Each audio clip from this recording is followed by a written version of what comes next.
IOB எல்பிஓ எக்ஸாம்லேருந்து நம்ம என்ன பாடம் கற்றுக்கிட்டோம், இந்த ஷிஃப்ட்டை பேஸ் பண்ணி எவ்வளோ கட் ஆஃப் நாம் எக்ஸ்பெக்ட் பண்ணலாம், உங்களுடைய குட் அட்டெம்ப்ட் என்ன அப்படிங்கிறத பார்க்கறதுக்கு முன்னாடி வீடியோவுக்கு லைக் பண்ணிவிட்டு சேனலை சப்ஸ்கிரைப் பண்ணிக்கோங்க ஃப்ரெண்ட்ஸ். ஓகே, நம்ம எக்ஸ்பெக்டட் கட் ஆஃப்குள்ளே போயிடலாம். ஸோ இதில் நம்ம கற்றுக்கிட்ட பாடம் என்ன அப்படின்னா, நிறைய இடத்துல இது வந்து 60 நிமிஷத்தில் 30 கொஷின் தான், அதனால் ரொம்ப ஐபிபிஎஸ் பிஓ லெவலில் இருக்குன்னு நிறைய இடத்துல சொல்லியிருந்தாங்க. நம்ம சேனல் நம்ம என்ன சொல்லியிருந்தோம் அப்படின்னா, கண்டிப்பாக இந்த எக்ஸாம் 60 மினிட்ஸில் 30 கொஸ்டின் அட்டன் பண்ணிவிட்டு சும்மா உட்கார அளவுக்கு டைம் இருக்கும். கண்டிப்பாக நம்ம அந்த 30 கொஸ்டின் அச்சீவ் பண்ணிடுவோம். ரீசனிங் ஆப்டியில் கேம் சேஞ்சராக இருக்க போகிறது இங்கிலீஷும் சிஏ மட்டும்தான் அப்படின்னு நம்ம கோல்டன் ரூல்ஸில் கூட சொல்லியிருந்தோம். எல்லா வீடியோவிலும் சொன்னோம். கரெக்டாக அந்த வீடியோ 10,000க்கும் மேற்பட்ட ரீச்சை வந்திருக்கு. தேங்க்யூ ஃப்ரெண்ட்ஸ் அந்த வீடியோக்கு சப்போர்ட் பண்ணதுக்கு.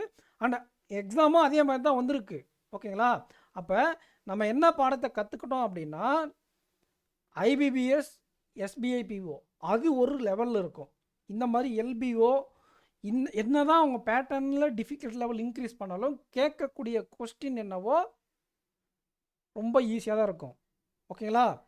பாடி ஸ்ட்ராங்கு பேஸ் மட்டம் வீக்குன்ற மாதிரி தான் இனி நீங்கள் வரக்கூடிய எக்ஸாம்ஸில் நம்ம previous year exams and expected லெவலை நம்ம ஒன்று சொல்கிறோம் அப்படின்னா கொஞ்சம் இனிமேல் ஃபாலோ பண்ணிக்கோங்க.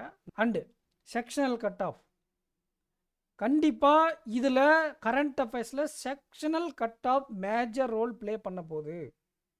பட் ஆனால் உங்களுடைய அட்டெம்ப்ட் இந்த 12-10 அப்படிங்கிற மாதிரி தான் இருக்குது அப்படின்னாலே நீங்கள் மனசை விட வேண்டாம். அடுத்த ஷிஃப்ட்டை பேஸ் பண்ணி நார்மலைசேஷன் நடக்க வாய்ப்பு இருக்குது. நான் அடுத்த வீடியோவில் போடுறேன். ஓகே, ஆப்டிடியூடில் எவ்வளோ சார் மார்க் குட் அட்டெம்ப்ட் எவ்வளோ கட் ஆஃபுக்கு கன்சிடர் பண்ணிக்கலாம் அப்படின்னா, ஒரு கொஸ்டின் நீங்கள் ஸ்கிப் பண்ணலாம். இதை பாருங்கள், இதில் ஏதோ ஒரு டிஐலையோ இல்லை கேஸ்லெட்லையோ அதாவது இந்த அர்த்தமெட்டிக்கில் எங்கேயாச்சும் ஒரு இடத்துல ஒரு கொஸ்டின் நீங்கள் ஸ்கிப் பண்ணியிருக்கலாம். அப்போ 29 கொஸ்டின் டிஐயில் குட் அட்டெம்ப்ட். அப்போ இங்கே 58 மார்க் இருக்கணும். ஓகேங்களா? அதே மாதிரி தான் ரீசனிங்லேயும் இந்த மிஸ்சலேனியஸில் ஏதாச்சும் ஒரு கொஸ்டினை நீங்கள் ஸ்கிப் பண்ணிக்கலாம்.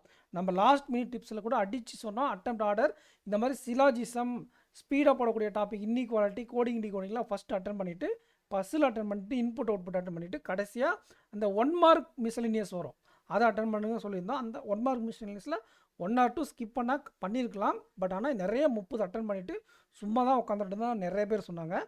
50 நம்ம தப்பு கூட விடுவோம் இல்லைங்களா? இதுலேயும் 58, இதில் 29 குட் அட்டெம்ப்ட், இதுலேயும் 29 குட் அட்டெம்ப்ட். ரொம்ப ஆஷை சொன்னாலும் இதுதான் ரியாலிட்டி. நமக்கு ரொம்ப கம்மியான ரெஸ்பான்ஸ் தான் இன்டர்வியூ கூப்பிட போகிறாங்க. இவ்வளோ மார்க் எடுத்திருந்தால் தான் சேஃப்.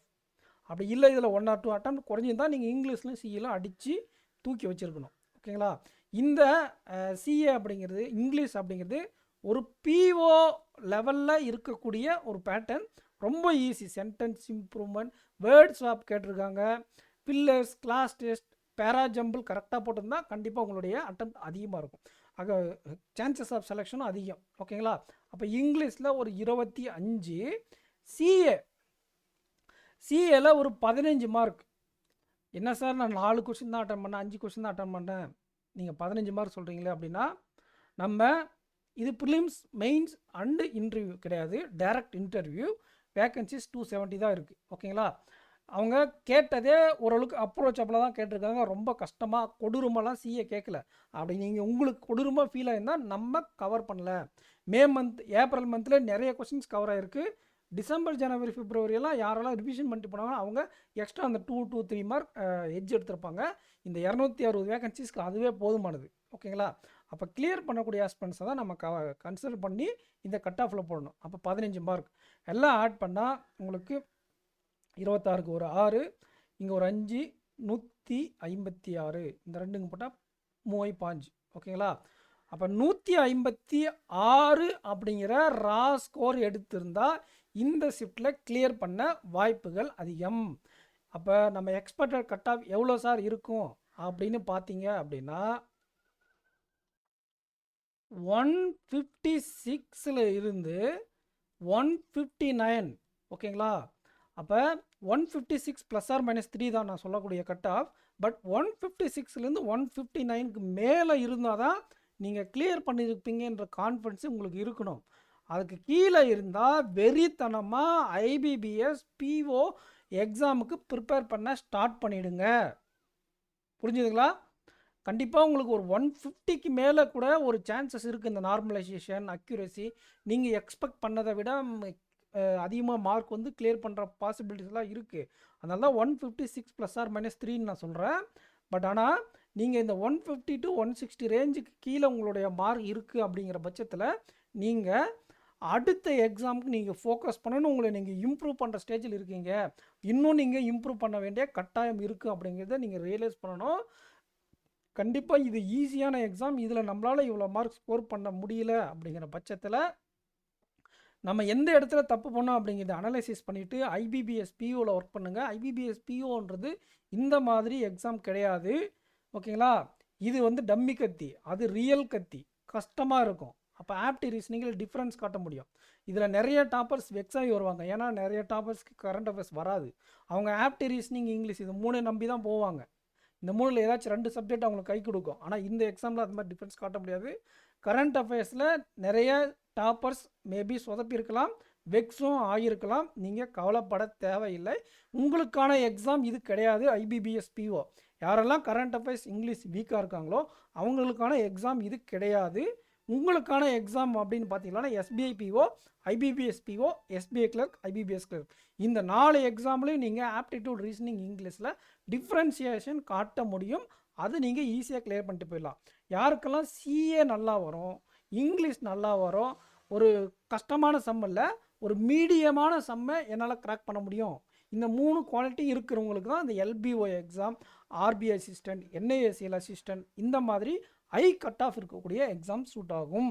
டிஃபிகல்ட்டாக இருக்கிற எக்ஸாம்ஸ் வந்து யாரெல்லாம் டாப்பராக நீங்கள் ஃபீல் பண்ணுறீங்களோ அதிகமான கஷ்டமான கொஸ்டின் கூட சால்வ் பண்ணிடுவேன், ஆனால் என்னால் சிஏ படிக்க முடியாது அப்படின்னு நீங்கள் ஃபீல் பண்ணீங்க அப்படின்னா உங்களுக்கான எக்ஸாம் அந்த நான் ஆல்ரெடி சொன்ன மாதிரி ஐபிபிஎஸ், எஸ்பிஐ, பிஓ கிளர்க் இந்த 4 எக்ஸாமையும் டார்கெட் பண்ணுங்கள். கண்டிப்பாக அது உங்களுக்கு கிடைக்கும் இந்த வருஷம். ஓகேங்களா? நிறைய வேகன்சிஸும் இருக்குது. இந்த எக்ஸாமை பற்றி நீங்கள் எந்த தாட்டும் எடுக்க வேண்டாம். இந்த மார்க் மேலே இருந்தால் ஓகே ஒரு வாய்ப்பு இருக்குது அப்படிங்கிறத மட்டும் மைண்டில் வச்சுக்கிட்டு நீங்கள் அடுத்த எக்ஸாம்ஸ் படிக்கிறது தான் உங்களுக்கான சேஃபான விஷயம். வீடியோக்கு லைக் பண்ணிக்கோங்க, உங்கள் ஃப்ரெண்ட்ஸுக்கு நம்ம சேனலை ஷேர் பண்ணுங்கள். நெக்ஸ்ட் வீடியோவில் மீட் பண்ணலாம் ஃப்ரெண்ட்ஸ். 2 அனாலிசிஸை நான் கொண்டு வருவேன். கண்டிப்பாக இது உங்களுடைய மைண்டுக்கு போகக்கூடாது. இந்த அட்டம் பண்ணியிருந்தால் ஓகே நீங்கள் உருப்படியாக படிச்சிருக்கீங்கன்னு அர்த்தம்.